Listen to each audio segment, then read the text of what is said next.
Halo teman-teman semua, ini kelanjutan ya, cerita yang kedua,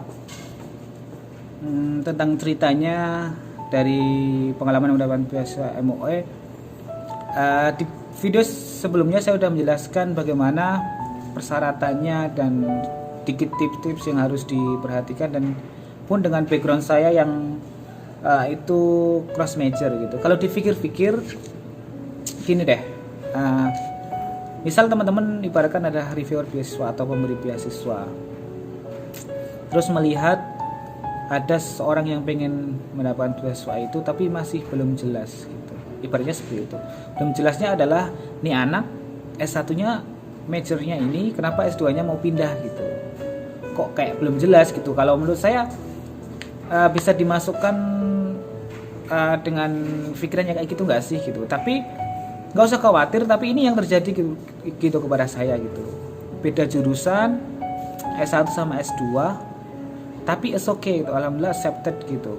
Karena memang ada power yang saya punya di situ gitu. Jadi bukan berarti ketika kita punya jurusan ini dan kita udah nggak nyaman gitu, kita nggak bisa mendapatkan beasiswa. Dan malah kebetulan ini saya membuktikan pada teman-teman bahwa bisa loh gitu, yang cross major gitu, karena memang kuat alasannya. Jadi teman-teman yang ngerasa S1-nya memang kok ini nggak gue banget gitu, kalau orang kok ini nggak aku banget gitu, kok ini nggak di passion aku banget sih gitu, itu silahkan saja gitu mengekspor kemampuan teman-teman gitu. Karena kalau dipaksakan, misal kita ke depan bekerja, itu juga nggak nyaman gitu kalau dipaksakan, karena nggak sesuai dengan passion kita gitu. Nah makanya yang sekarang udah terlanjur S1-nya lulus atau mungkin udah semester 7, 8, segera dipikir-pikirkan orientasi teman-teman sebenarnya apa gitu. Kalau saya memang, jadi saya itu nanti saya cantumkan alamat blog saya, ceritanya banyak di sana. Memang sejak semester 5 saya udah punya intention lah, keinginan untuk memang terjun di dunia bisnis dengan beberapa hal yang memang saya lakukan gitu. Saya mulai bergabung di business center gitu, terus di koperasi mahasiswa, gabungan koperasi mahasiswa Yogyakarta, dan itu secara langsung memang relate gitu dengan apa yang saya inginkan gitu. Sejak semester 5 saya memang pengen terjun di dunia bisnis sejak saya mendapatkan kuliah di kampus dengan English Business. Jadi saya itu mulai tumbuh gitu. Kenapa kita harus membatasi diri kita dengan jurusan kita kalau memang kita nggak sesuai gitu. Jadi for your information juga, saya S1-nya mendapatkan beasiswa Hifzil Quran di UMY. Jadi qadarullah-nya ketika itu saya mendapatkan beasiswa UMY free ya, sama kuliah itu karena punya hafalan. Seperti itu aja, kalau saya terusin nanti malah melebar. Jadi itu aja teman-teman motivasinya. Jadi jangan pernah membatasi diri teman-teman sendiri untuk menentukan apa yang memang itu kadang nggak make sense gitu, kadang nggak nalar gitu. Udah just do it aja, coba. Karena kalau kita nggak berani mencoba, itu kita nggak akan tahu dengan apa yang akan menjadi hasil nanti gitu. Sedikitnya itu sebenarnya udah saya kumpulin beberapanya. Ini pertanyaannya, bagaimana dulu mendapatkan beasiswa dan tip-tipnya biar mendapatkan visa yang jelas dan lain sebagainya. Nah, ada beberapa hal yang teman-teman harus perhatikan di sini. Yang pertama itu prosedurnya, tolong nanti dibaca dulu. Jadi setelah mendapatkan LOE itu teman-teman mulai mengumpulkan berkas dan mengirimnya ke Teto gitu. Nah, setelah mengirimkan ke Teto, nanti akan ada mendapat notifikasi bahwa diterima atau enggak. Tapi based on my experience, yang tidak keterima itu dia tidak mendapatkan email. Karena beberapa teman saya sudah saya tanya, kamu gimana gitu. Bahkan ada yang nanya, sih kamu gimana sih gitu. Aku dapat email kok, tapi acceptance gitu. Oh, berarti memang yang nggak keterima berarti nggak dapat email. Jadi setelah nanti teman-teman mencoba dan tanggal deadline pengumumannya, deadline-nya udah lewat dan pengumumannya udah lewat tapi belum mendapatkan, itu ya udah berarti memang itu udah jadi hasilnya gitu. Jadi teman-teman harus ikhlas menerimanya. Waktu itu tuh kayak, karena saya dapat email itu jam 1 malam, benar-benar kaget ketika itu waktu puasa, karena teman yang 3 saya itu dia kayak ngabarin dulu, asik jam 11 aku belum dapat email nih gitu. Terus kan aku juga pas kayak pesimis gitu, kok belum dapat, apa mau gak terima gitu atau gimana gitu. Nah setelah jam 1 itu tuh kayak aku tuh dapat email gitu, saya sampai takut bukanya gitu, ini apaan dari Teto Jakarta email gitu. Aku kira memang dia nggak mau mengumumi, ternyata itu pengumuman yang memang itu jadi hasil dari beasiswanya gitu. Sebentar ya, sorry tadi ada teman-teman lewat jadi takut berisik. Itu poinnya ya. Jadi nanti pokoknya dilihat lagi, jangan sampai ada yang miss apapun itu syarat-syaratnya, requirements-nya gitu. Kalau sekarang itu udah ada yang minta review bagaimana study plan-nya gitu. Kebetulan study plan saya itu tuh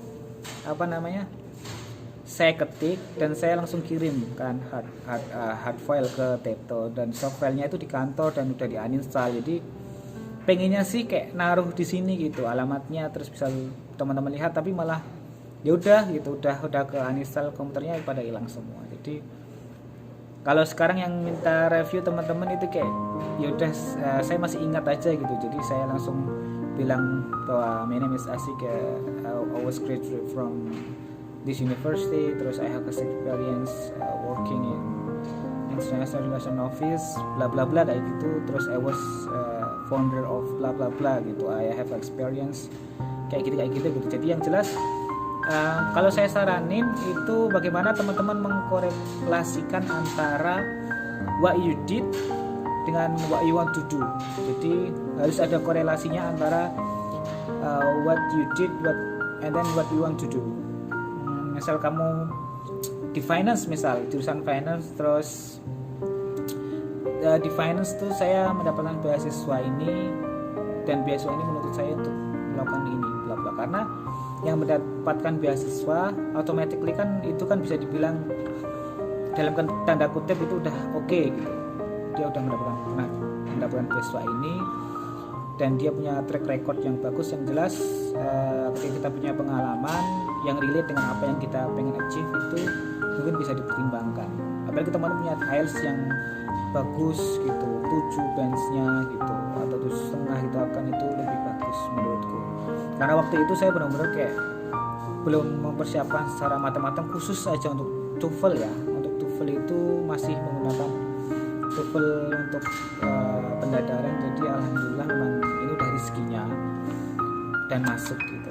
Nah, untuk sampai sini Taiwannya itu kalau saya melihat selama 1 semester ini di Asia University ini saja yang master yang mendapatkan beasiswa dari MUI itu cuma saya dari Indonesia gitu. Jadi saya tadi bilang bahwa di video awal itu yang master itu bisa dihitung gitu. Kalau yang PhD memang banyak banget karena mereka memang lecture gitu. Mereka researcher, jadi udah track recordnya udah very clear gitu. Mereka ngajar di UNER, mereka ngajar di universitas di Indonesia gitu kan. Itu udah sangat kuat gitu. Tapi ya jangan pernah takut untuk mencoba, pokoknya just do it dan banyak berdoa. Nah, selanjutnya di Taiwan itu saya itu kalau dihitung-hitung ya, ini secara matematika saya yang kadang nggak jelas juga sih. Nah, di Taiwan itu sebulan teman-teman bisa habis 2,5 juta kayak di Jogja. Jadi Taiwan itu sama, hampir mirip lah, karena satu NT itu cuma 500 ya 500 Rp500. Jadi makan kalau kita compare ya cuma 50.000 gitu. Tapi kalau sebulan itu ya 2,5 sampai 3 juta lah gitu. Jadi kalau 5 juta 9 juta misal dapat MOE ya masih sekitar 5 jutaan lah bisa nge-saving gitu. Lumayan daripada beasiswa kampus yang mungkin banyak beasiswa Taiwan yang dia memberikan beasiswa kampus tapi dia mengcover cuma studinya aja. Kalau di sini kebetulan saya mendapat 2 beasiswa. Yang pertama beasiswa kampus tipe B di mana saya gratis kuliah tapi untuk living cost-nya itu sendiri. Nah, terus ini beasiswa MOE jadi saya harus memilih beasiswa mana yang kamu pilih. Ya jelas saya milih MOE karena stipendnya setiap bulan mendapatkan segitu gitu. Nah, terus karena saya itu masak gitu, saya masak juga nggak terlalu yang jago-jago amat, tapi saya masak gitu. Ada dapur internasional di sini, jadi ya 2,5 juta mungkin bisa kepotong lah 20-30% untuk living cost-nya gitu. Ya untuk makannya, yang lainnya ya paling untuk beli-beli yang lain, fashion dan lain sebagainya. 2,5 juta itu udah kayak oke menurutku, karena di sini itu nggak yang mahal-mahal juga gitu, kecuali kalau fashion memang original. Mostly di sini itu original, tapi untuk makanan itu masih banyak kok yang 30.000 gitu, 20.000 masih ada. Nah itu ya untuk sebulannya 2.500.000. Jadi kalau teman-teman mendapatkan beasiswa MOE itu masih bisa saving banyak. Nah penjelasannya untuk living cost-nya seperti itu. Nah kalau teman-teman PSD itu teman-teman bisa mengajukan dana research atau mungkin dana conference gitu. Yang penting karena jurnal itu yang paling penting kan. Kalau bisa publish dan bagus itu pasti ketika diajukan nanti mungkin bisa dikonstruksikan. Tapi saya belum coba karena memang MOE ini menyediakan itu tapi belum banyak yang mencobanya di tingkat master. Kayaknya saya sudah tanya teman-teman gitu. Selanjutnya yang harus jadi perhatian adalah ketika teman-teman mendapatkan beasiswa MOE itu ketika belajar itu nggak boleh nilainya di bawah 8. Kalau nilainya di bawah 8 itu akan ditunda bulanannya. Jadi uang bulanannya akan ditunda sama kampus, atau bahkan kalau sangat jelek sekali bisa di-revoke atau dicabut beasiswanya.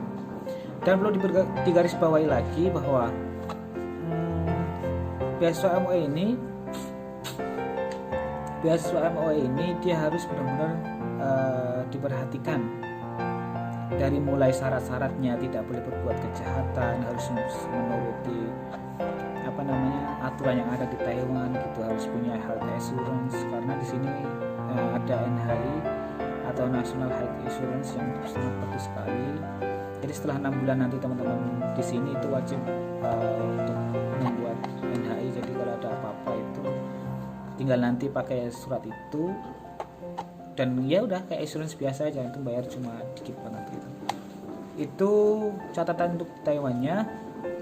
Aku buka lagi ya untuk pertanyaan ini yang kemarin lewat WhatsApp ya.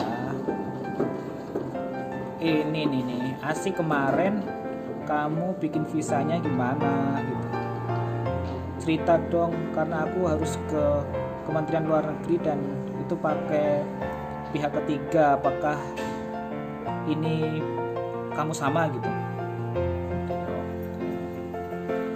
Oke. Ini visa ya, visa ini based on my experience kemarin itu minimal teman-teman harus punya deposit 60 sebagai bank reference, 60 juta kalau zaman saya. Tapi ada teman saya juga yang kemarin bilang bahwa nggak harus 60 juta bisa masuk kami gitu. Itu 1 tahun sebelum saya, nggak tahu ya kalau pas saya. Tapi saya karena dapat MOE jadi ngasih bukti sertifikat bahwa acceptance saja udah nggak perlu bank reference gitu, karena memang itu udah dijaminan dari pemerintah, jadi nggak perlu kita pakai bank reference yang menyatakan bahwa saldo selama 3 bulan itu lebih dari 60 juta seperti itu. Jadi tinggal ngasih itu aja. Itu enaknya. Jadi visanya tinggal langsung lancar saja. Cuma ada perbedaannya di sana. Ini yang teman-teman perlu ketahui ya. Saya dan teman saya satu itu apply sendiri. Jadi waktu itu apply online, mengajukan visa. Itu tanggal 30 akhir Februari apa ya, itu saya apply-nya tanggal 7 kan nggak salah. Terus dapat jadwal agak jauh karena antriannya panjang. Nah tapi teman saya yang ada di Jakarta, dia berinisiatif untuk ke Teto langsung di embassy-nya, di SCBD, gedungnya lupa saya. Nah dia ke sana langsung apply, itu langsung masuk gitu loh. Kok tidak sesuai gitu, maksudnya antriannya yang waktu itu takut ya kita ya, aduh cukup nggak sih waktunya buat apply, padahal kita baru dapat jadwal gitu. Tapi dia langsung ke sana gitu dan dapat. Akhirnya ya udah, saya langsung besoknya ke Jakarta langsung buat dan dapat gitu. 1 minggu langsung jadi untuk visa Taiwannya. Dan bayarannya lupa, nanti cari sendiri ya, saya pokoknya lupa. Untuk teman saya itu yang dia pada pihak ketiga, yang dia ngurusin semuanya, itu dia bahkan hampir sampai 2 minggu lebih baru jadi. Karena katanya itu dia harus dapat cap dari Kementerian Luar Negeri dan yang lainnya. Saya nggak tahu, tapi saya enggak gitu. Saya waktu itu nggak harus ke Kementerian Luar Negeri untuk cap ini itu gitu, tapi langsung ke sana, langsung ACC gitu. Teman saya juga sama gitu. Dan biayanya pun teman saya yang dari pakai pihak ketiga itu 2 jutaan kalau nggak salah ya, 2 jutaan atau kurang atau lebih, pokoknya 2 jutaan kalau nggak salah, sama mistake. Jadi ya udah, jadi teman-teman kalau misal mau irit, saran saya langsung dulu sendiri aja ke Jakarta atau mungkin ke Surabaya, karena tergantung teman-teman nanti embassy-nya. Teto itu ada di Jakarta, Surabaya. Silahkan nanti pilih gitu yang terdekat mana ya. Dulu karena saya pilih Jakarta karena sekalian pengen ya udah main ke Jakarta gitu. Itu ya untuk pertanyaannya. Ada lagi nggak ya? Kemarin ada 7. Ini sama tadi ya sih, gimana cara mendapatkan beasiswanya. Ini pertanyaan lagi ya, kenapa pilih Teto gitu? Kenapa pilih Teto? Iya, tadi udah saya jelaskan ya, karena udah acceptance gitu. Teto itu keunggulannya udah saya berikan tadi di video selanjutnya. Jadi teman-teman silahkan mau tanya, boleh nanti tanya, silahkan gitu. Kalau bisa saya jawab, saya akan jawab sebisa mungkin. Itu ya untuk penjelasannya, dan semoga bermanfaat. Bye bye.